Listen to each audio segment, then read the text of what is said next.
Lep pozdrav tudi v imenu Loškega muzeja.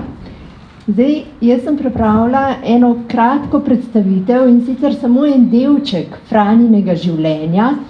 Poskušala vam bom predstaviti dejansko, kje so bila tista ženska društva, humanitarna društva, skozi katere je Franja delovala, se v njih uveljavljala in pa seveda širila to idejo pomoči otrokom, materam, sirotam, vojnim vdovam in tako dalje in tako dalje. Tako da tukaj bom res en mali delček predstavila, pa seveda tudi kakšno zanimivost iz njenega zasebnega življenja.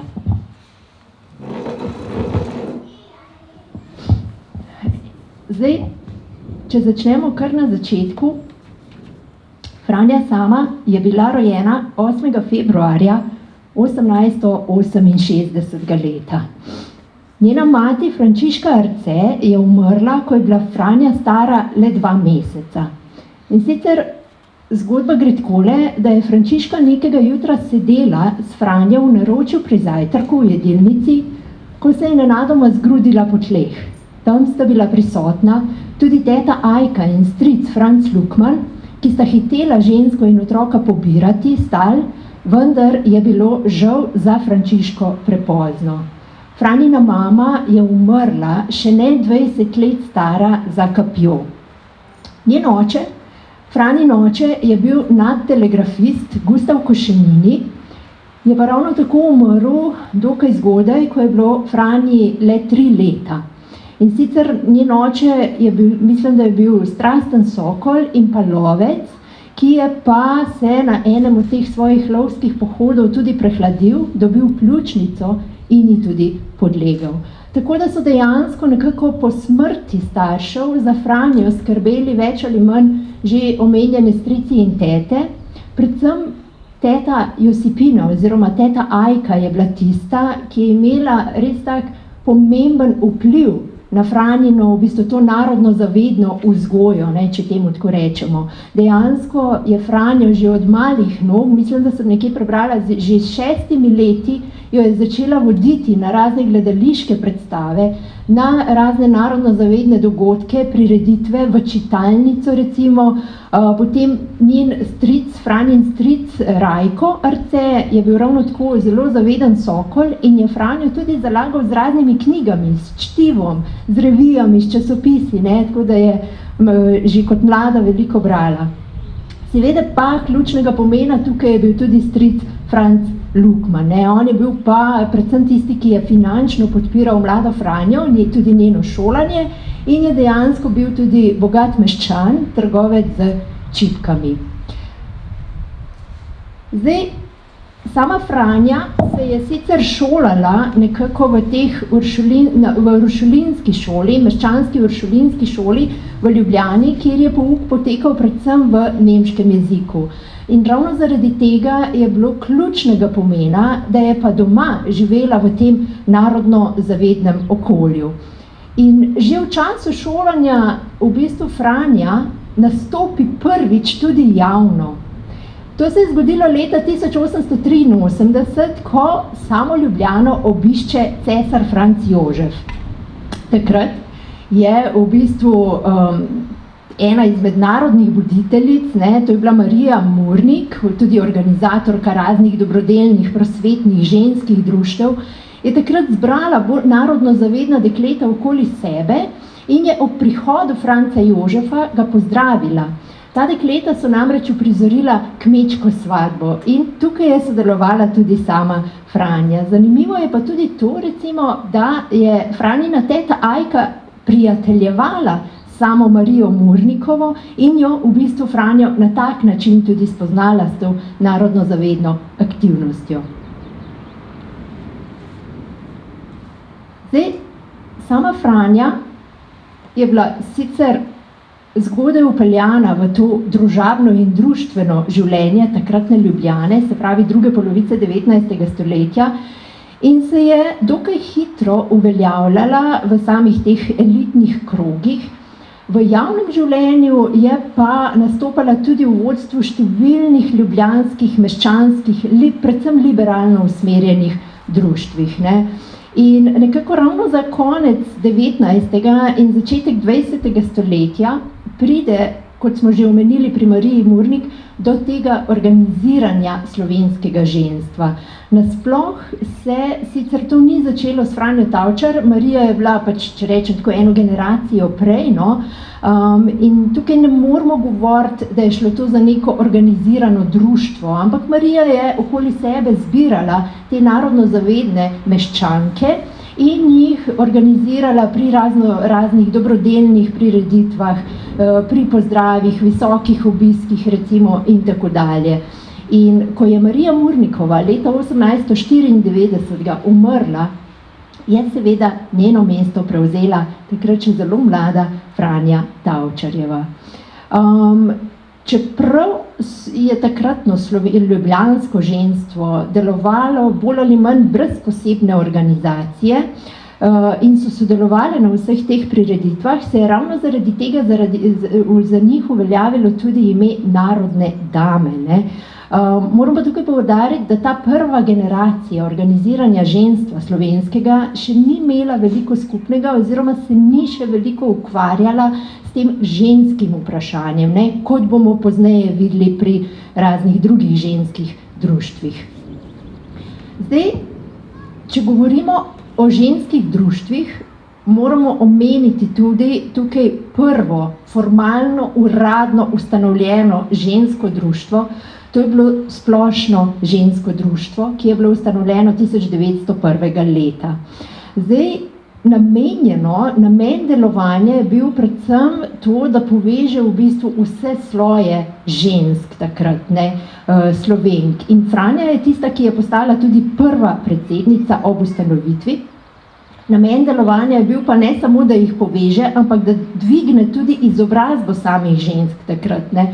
In ravno zaradi tega so prirejali razna predavanja, tečaje, razstave, dobrodelne akcije, shode recimo so prirejali tudi za pridobitev ženske volilne pravice ali pa tudi drugih ženskih pravic takrat. Je imelo pa to društvo tudi tako karitativno noto, če temu tako rečemo, kjer je pomagalo tudi materam z nezakonskimi otroci, ločenimi ženskami, vdovami, recimo samskim ženskam in še bi lahko naštevali, ne. Tako da to je bil nekako ta osnovni namen delovanja društva. Čeprav v svojem delovanju sicer nastopa v teh vodilnih vlogah samega društva, nastopa tudi narodno zavedno, ampak bi za Franjo v tej vlogi in v tem času težko rekli, da je pa zdaj bila ona tudi v nekih teh feminističnih vodah že takrat, ne. Sicer se znotraj društva začnejo oblikovati tudi razna taka feministična gibanja, vendar Franja tukaj je delovala bolj kot narodna dama, slovenska dama in pa seveda predvsem ta humanitarnost, karitativnost, ne, se pravi pomoč drugim skozi delovanje samega društva.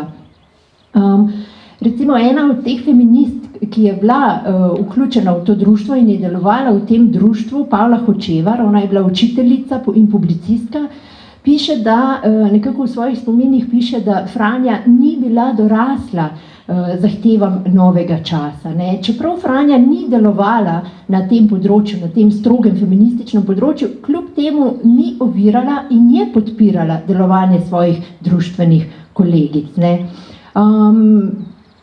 Seveda kot predsednica, ne, in kot delavka samega društva je vzpostavila in ohranila v bistvu avtoriteto v samem društvu in če želimo tudi širše, ne, v samem slovenskem ali celo jugoslovanskem ženstvenem krogu, ne.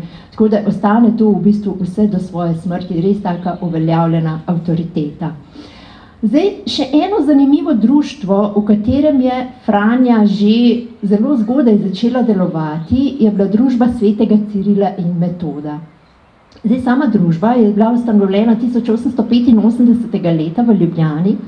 Zdaj, sam namen, zakaj je bila ustanovljena, je pa predvsem zato, da podpira nekako to večje upoštevanje slovenskega jezika kot učnega jezika v takratnih šolah, da ustanavlja zasebne v bistvu slovenske otroške vrtce in osnovne šole, da denarno podpira same slovenske šole, učitelje, dijake, študente, bodi si v obliki knjig, bodi si v obliki učil ali pa tudi kar finančno. Ne. In ravno s tem namenom je društvo v bistvu zbiralo tudi prostovoljne prispevke, članarine, ne, so pobirali, potem izkupički veselic so šli tudi v te namene, darila, volila, nabirke so delali take posebne hranilnike, so imeli, kamor so v bistvu zbirali te prispevke, prodajali so razglednice, voščilnice, vžigalice in še. Ne. In zanimivo je, da same te podružnice, same te Ciril-Metodove družbe so bile glede spola, ene so bile mešane, lahko so bile pa tudi moške ali ženske. Ne.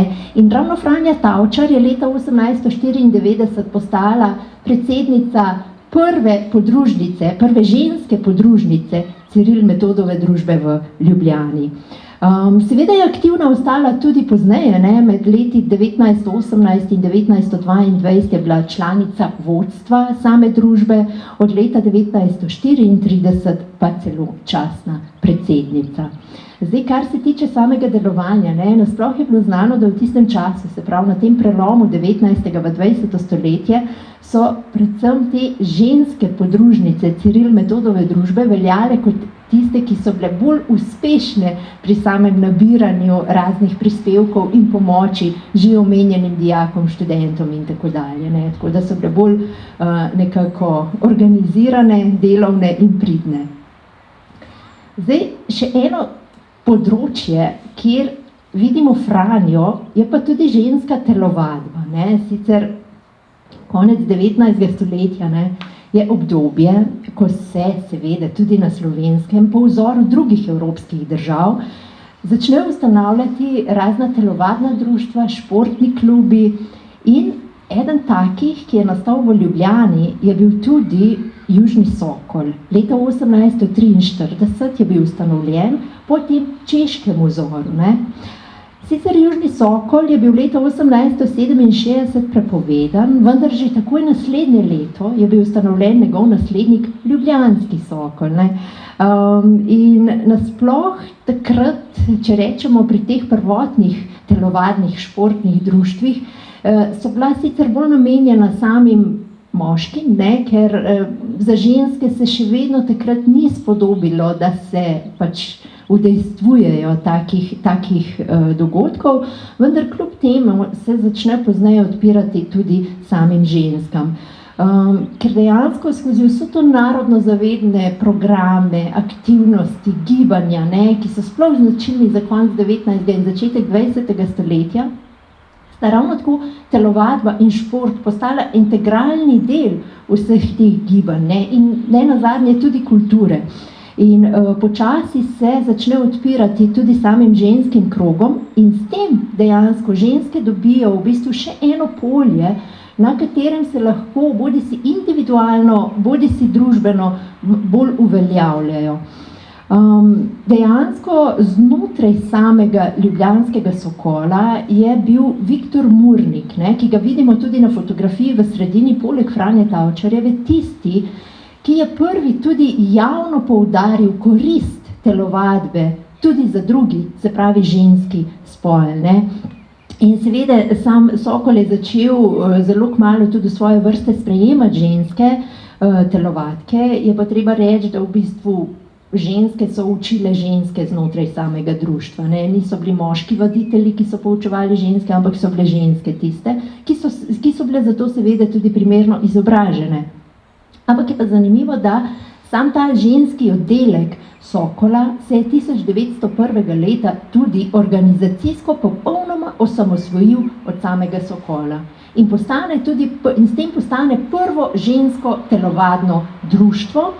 Franja je seveda postala predsednica samega društva. Od leta 1920 pa mislim, da se imenuje Ženski športni klub Atena ali nekako tako. Skratka, preimenuje se v Ateno.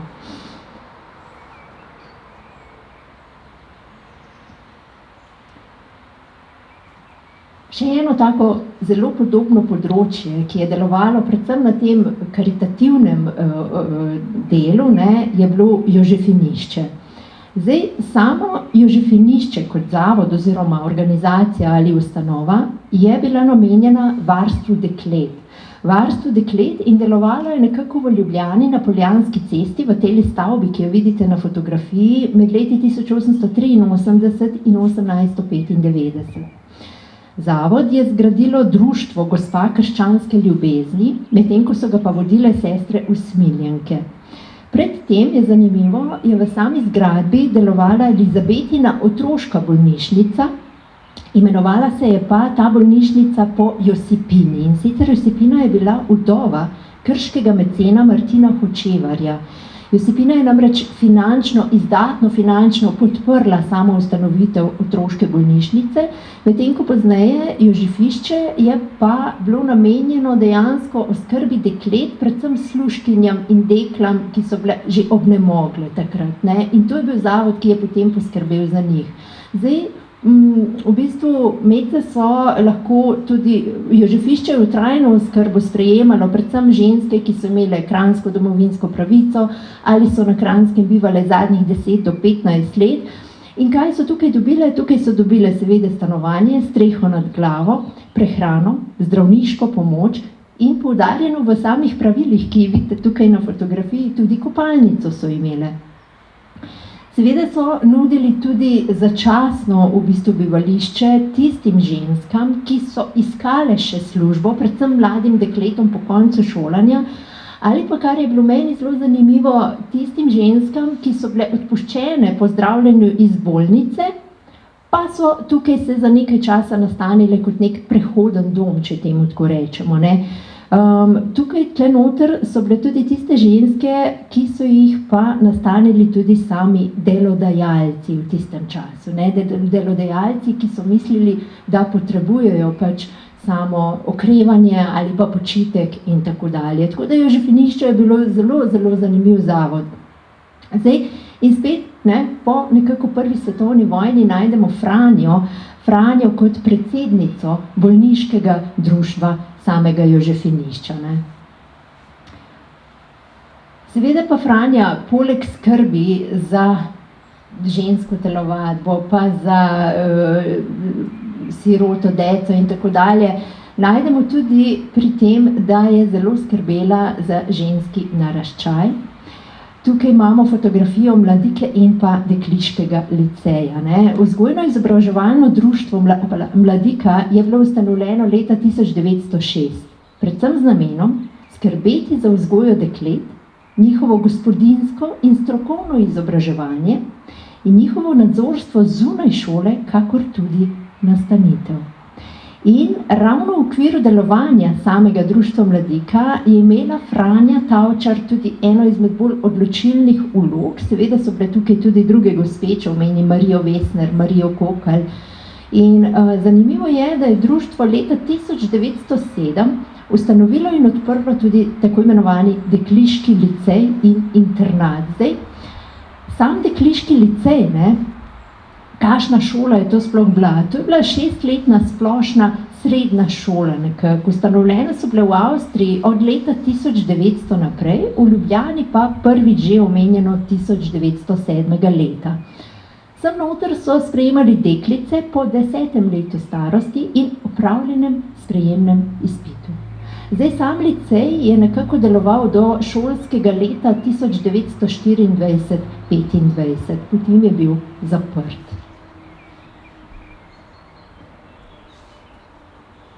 Še ena ustanova oziroma društvo, kjer je v bistvu delovala naša Franja Tavčar, je bil Dečji in materinski dom v Ljubljani. Zdaj nekako posebej po koncu prve svetovne vojne se pokaže potreba po ustanavljanju zavodov in društev za pomoč materam in otrokom. Ne, bila je huda kriza, bilo je splošno pomanjkanje vladalo in dejansko ogromno moških je tudi padlo med samo vojno, ostale so vdove, ostale so sirote. Tako da s tem namenom je bil leta 1925 tudi ustanovljeno društvo Dečji in materinski dom Kraljice Marije. In seveda predsednica spet je bila tukaj Franja Tavčar. Sam dom je pod svojo streho sprejemal predvsem tiste matere in dojenčke, katerih zdravje je bilo ogroženo. Sprejemajo tudi dojenčke brez mater, bodisi da so bili zapuščeni ali pa tiste, ki so zaradi materinih socialnih razmer bili kakorkoli ogroženi. In kar je bilo tudi meni zanimivo, dojenčke, ki so imeli tudi motnje hranjenja. Se pravi tiste, ki jih je bilo potrebno v bistvu umetno hraniti. In tukaj vidimo eno fotografijo iz slovenskega naroda, ko so leta 1929 poročali o samem delovanju samega dečjega in materinskega doma v Ljubljani, kako je izgledala telovadba samih malih otrok in kako spodaj fotografija jutranje zbujanje.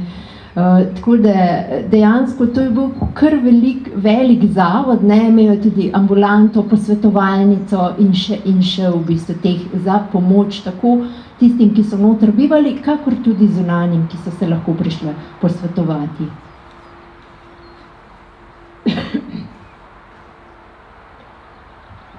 Tole je ravno tako eno zelo v bistvu plodno društvo, kar se tiče svojega delovanja, Kolo jugoslovanskih sester. In sicer ustanovljeno je bilo leta 1903 v Beogradu. Namen samega delovanja društva je bilo pa materialno in pa moralno podpirati Srbe v še neosvobojenih krajih. Med prvo svetovno vojno društvo organizira tudi tečaje za bolniške strežnice, po koncu vojne pa nudi pomoč predvsem vojnim vdovam in sirotam. Sama ljubljanska podružnico je ustanovila prav Franja Tavčar leta 1921 na pobudo beograjskih članic. Franja Tavčar je bila tudi predsednica same ljubljanske podružnice in društvo je delovalo ravno tako na večjih področjih, bodisi humanitarnih, kulturnih, vzgojno-izobraževalnih. Lahko za zanimivost povem, ko je bilo ustanovljeno, delovalo je med leti 1921 in 1941, že ob svojem nastanku, ob začetku je imelo 6000 članic, ob svojem koncu pa kar 8000 članic. Tako da je bilo to zelo, zelo široko društvo in tudi po svojem delovanju sila plodno.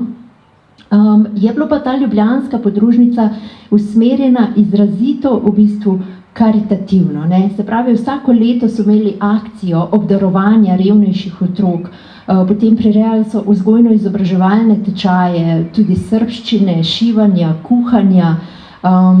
Zelo pomembno je pa bilo, da so tudi revnim otrokom omogočali počitnice, se pravi letovanje na morju. In sicer letovanje na morju so jim omogočili tako, da so v bistvu leta 1930 je društvo v Kraljevici kupilo 2 vili in jih spremenilo v dečji dom Franje Tavčar.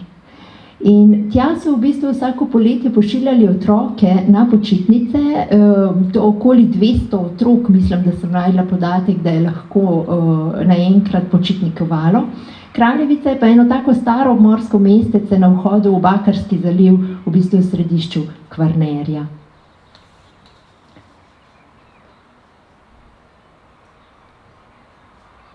Še eno društvo, društvo kneginje Zorke.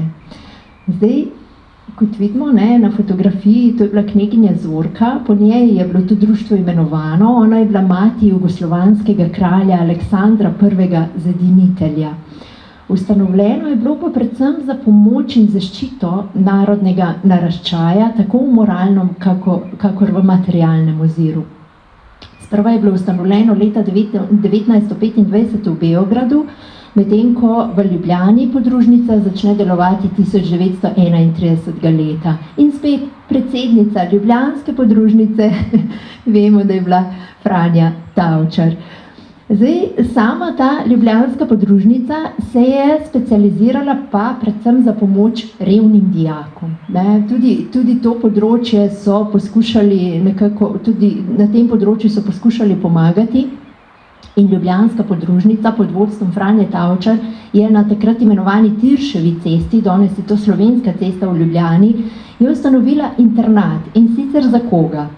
Za pridne, nadarjene, telesno in moralno zdrave dečke iz kmečkih in delavskih ter malomeščanskih družin. Ne? Se pravi, nuditi jim vse potrebno, da so lahko v bistvu se šolali in dokončali šolo.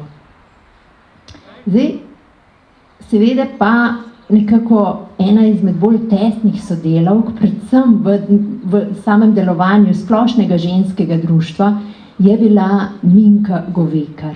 Ravno tako velika narodna dama, velika Slovenka, ki je stala ob boku same Franje Tavčar in je pozneje v svojih spominih zapisala, kako je ona videla Franjo. Vam bom zdaj prebrala.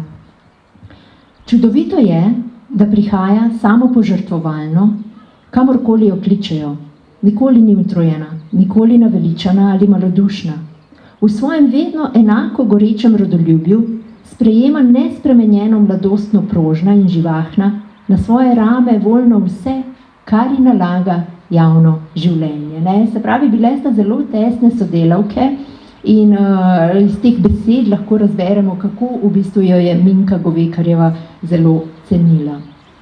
Zdaj seveda, Franja, poleg vsega tega društvenega življenja, to je bil samo en delček, bila je tudi v mnogih drugih odborih, v mnogih drugih predsedstvih, skratka, še in še aktivna na splošno v takratnem javnem življenju, če temu tako rečemo, ampak zavzemala je pa pomembno mesto predvsem pri dobrodelnih in pa humanitarnih akcijah, jih prirejala, tudi preko teh društev, v katerih je delovala. In tukaj vidimo dva članka, eden je bil napisan kot županja Franja Tavčarjeva, je objavila prošnjo za pomoč vojakom na bojišču med Prvo svetovno vojno leta 1915, drugega pa neposredno po koncu vojne in sicer 1918. leta z naslovom Narod decati umira. Ne? Tukaj pa spet poziva narod, se pravi Slovence, naj darujejo, naj pomagajo za otroke v Srbiji takrat. Dejansko pa Franja ni karitativno delovala samo med Prvo svetovno vojno, ampak že veliko prej. Ne? Najdemo jo tudi leta 1895, po tem hudem potresu, ko so organizirali javne kuhinje za vse tiste, ki so ostali brez strehe nad glavo, kjer je pomagala, ne, pri organizaciji, pri delitvi hrane in tako dalje. Ne. Tudi med Prvo balkansko vojno leta 1912 do 13 je v bistvu preko splošnega ženskega društva, v katerem je Franja delovala, zbrala ogromno vagonov oblek, sanitetnega materiala, zdravil in vse to poslala srbskemu in bolgarskemu Rdečemu križu. Ne. Tudi, kot že omenjeno, med samo Prvo svetovno vojno, mislim, da sem nekje zasledila, da je celo pisala pisma vojakom, da jih je moralno podpirala v bistvu med temi hudimi vojnimi leti. Zdaj seveda pa njeno delo ni ostalo neopaženo.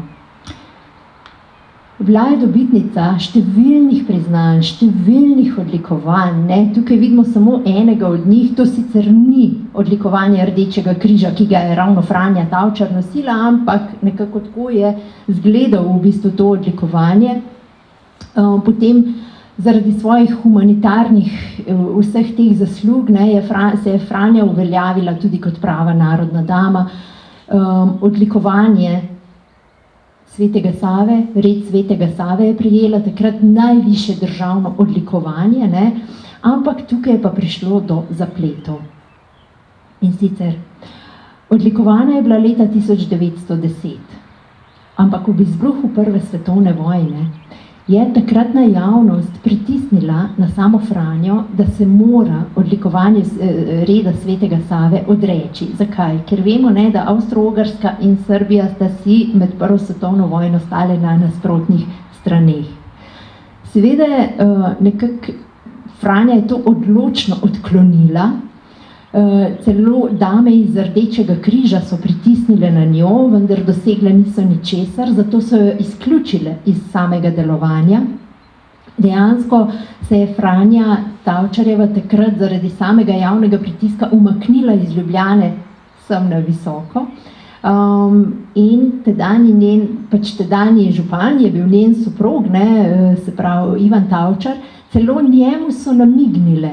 Njemu je javnost namignila, da naj nekaj pa ukrene s tem, ne, da naj pa svojo ženo prepriča, da se odreče redu Svetega Save. Ivan se je namenil iz Ljubljane na Visoko z namenom, da jo bo prepričal, ampak če si predstavljate, dosegel ni nič. Ne. Odločno ga je zavrnila in ostala ponosna na svoj red Svetega Save vse do konca življenja. Dejansko se kmalu zatem pojavijo celo govorice po Ljubljani, da naj bi Franjo pa odpeljali na Ljubljanski grad. Tam so bili takrat v času Prve svetovne vojne zapori, ne? Vendar se je izkazalo, da so te govorice neresnične. Zdaj vse ta dogajanje je zelo lepo opisal Rasto Pustoslemšek, on je bil časnikar in objavil to v Slovenskem narodu leta 1928. Ne?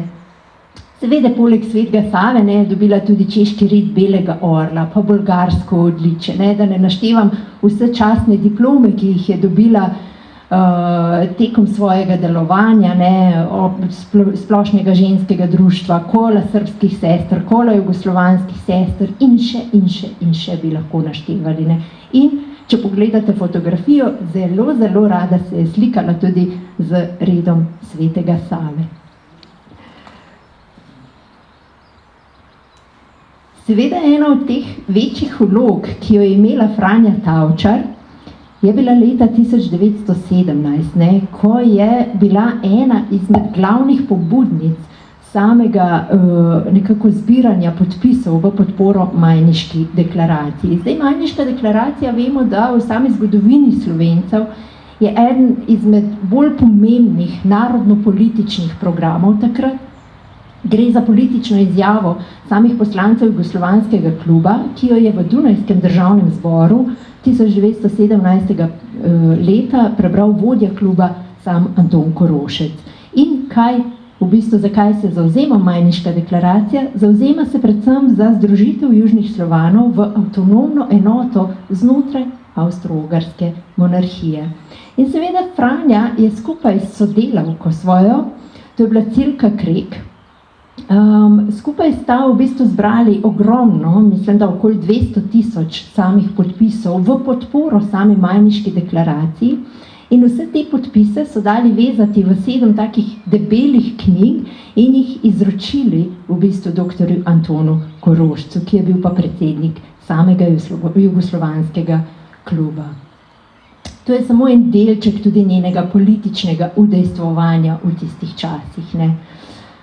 Zdaj, seveda, imela je pa tudi velik naziv, in sicer naziv dvorne dame takrat. Ne. Sam jugoslovanski kraljevi dvor, tako kot ostali evropski dvori, so imeli ravno tako dvorne dame. Ne. Šlo je za neke vrste kraljičine spremljevalke oziroma zaupnice. Kar je pa zanimivo je pa, da so bile imenovane na predlog samega kralja, takrat kralja Aleksandra. Ne? In tukaj na fotografiji vidimo tudi samo Marijo Karadžordžević, tedanjo kraljico. Franja je bila v bistvu za dvorno damo kraljice Marije Karadžordžević imenovana leta 1925. Zdaj, kaj so bile njene dolžnosti kot dvorna dama?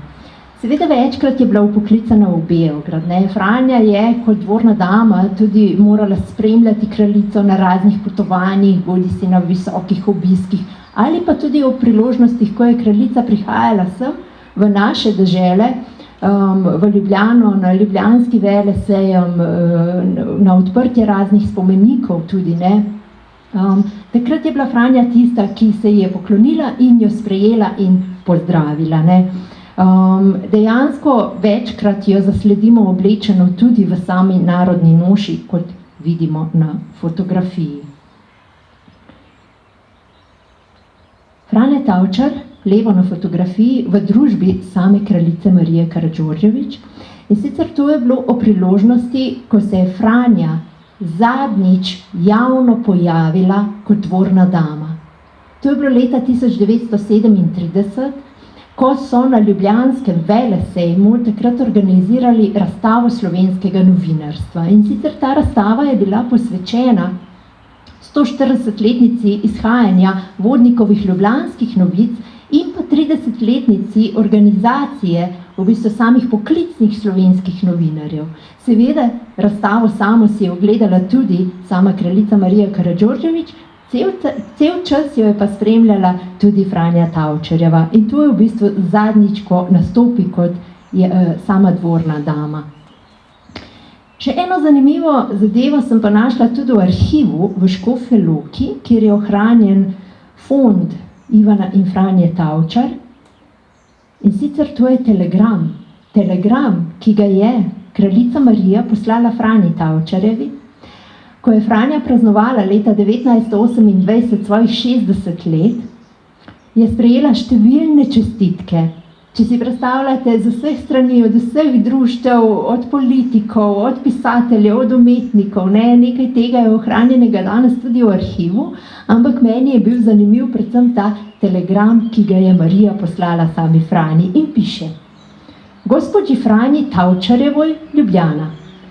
Sa zadovoljstvom učestvujem v današnjoj proslavi vaše 60-godišnjice, u kome ste vremenu najveći niz vaših godina posvetili svesnom i plodnom radu na humanom i prosvetnom polju našeg naroda. Podpisana Marija. In to je bilo leta 1928 leta. Moram poudariti tukaj, da tudi recimo ob vseh teh okroglih obletnicah Franje so tudi časopisi na veliko pisali, kje je praznovala, kako je praznovala, kdo je prišel obiskat, kakšna darila je dobivala. Tako da dejansko je bila Franja takrat zelo, zelo nekako prisotna v teh javnih glasilih.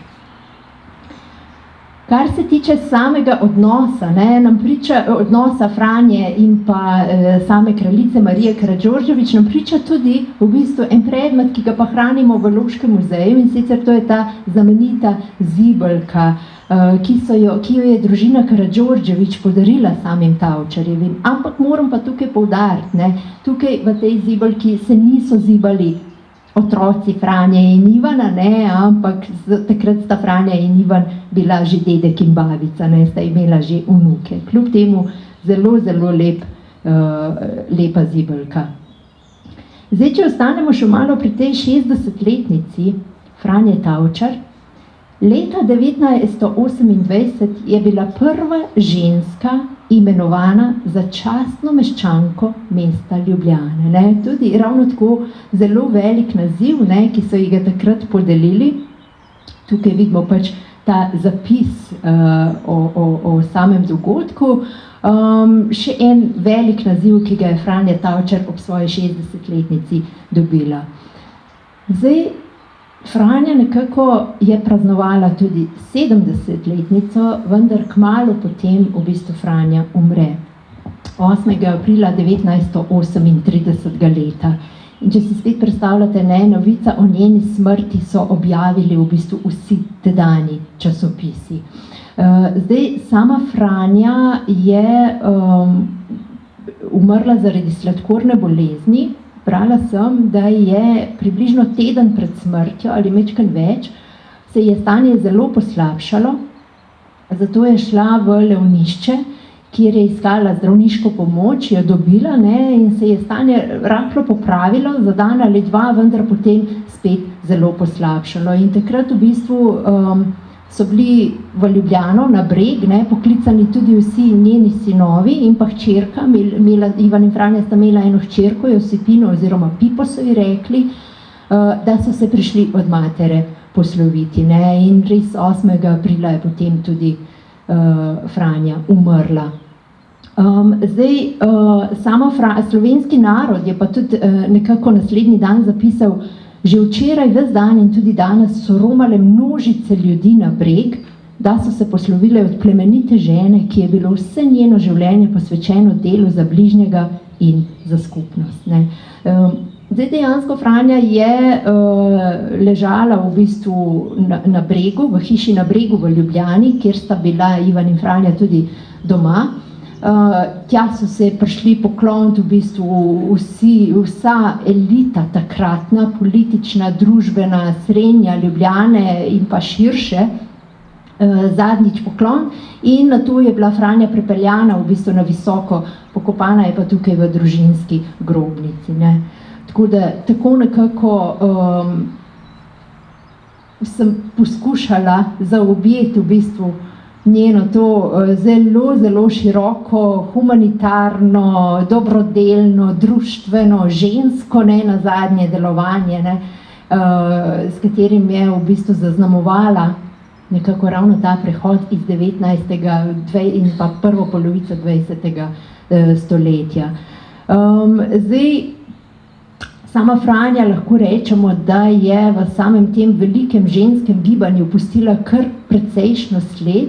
Je pa zanimivo, recimo, če sam na pamet, če vam povem zdaj, kako je pa Ivan gledal na vsa ta ženska gibanja, ne?